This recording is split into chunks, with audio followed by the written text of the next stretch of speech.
ஆனா இவ்வளவு விளையாட்டா யதார்த்தமா பேசுற உங்களை அவ்வளவு பேர் புரிஞ்சுக்கிட்டது இல்லையா? இல்ல புரிஞ்சுக்கிட்டு அது தப்பு இல்லை. என்னை பொறுத்த வரைக்கும் என்னுடைய எந்த என்ன கசப்பான அனுபவங்களை யாருக்கிட்டையும் பகிர்ந்துக்கிறதுல எனக்கு விருப்பமே இல்லை. அது ஒரு மிகப்பெரிய மைனஸ் பாயிண்ட் ஆகி போச்சு. எனக்கு விருப்பமே கிடையாது. அது என்னுடைய என்ன மரியாதையோட சேர்ந்த விஷயங்கிறதுனாலே நான் நிறையா மறைச்சிருக்கேன். யாரோடவும் பேசினதில்லை. என் ஃப்ரெண்ட்ஸோட நிறைய பிரச்சனைகள் நான் தான் தீர்த்து வச்சிருக்கேன் இப்போவும். பட் அவங்க வந்து என் பிரச்சனையை தீர்த்து வைக்கிற அளவுக்கு விடக்கூடாது. இது ஒரு மரியாதை குறைச்சலா, ஒரு கௌரவ குறைச்சலா நான் நினைச்சேன். ஒரு மாதிரி வீக்கா ஃபீல் பண்ணிடுவாங்கன்னு ஒரு எண்ணம். ஆமா ஆமா.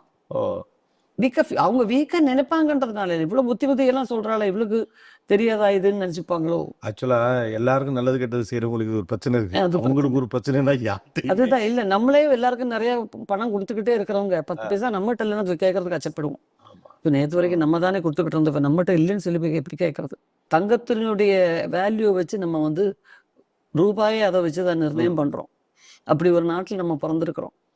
ஆனா நம்ம வீட்டை பாதுகாக்கிறதுக்கு தங்க ஆணியை வைக்கிறது இல்லை, இரும்பாணியை தான் வைக்கிறோம். அப்ப எது வாழ்க்கையில் பலத்தை கொடுக்கறதுன்னு சொன்னாக்கா கசப்பான அனுபவங்கள் தான். ஸோ அதை தெரிஞ்சுக்கிறதுக்கு ரொம்ப நல்லது. எல்லாம் வாழ்க்கையில ஈஸியாக எனக்கு கிடைச்சி போச்சு. கஷ்டப்பட்டு எதையுமே நான் இது பண்ணிக்கலண்ணா.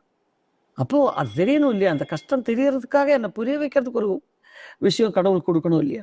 ஒரு ரியலைசேஷனுக்கான ஆப்பர்ச்சுனிட்டி. அப்படித்தான் நான் நினைக்கிறேன்.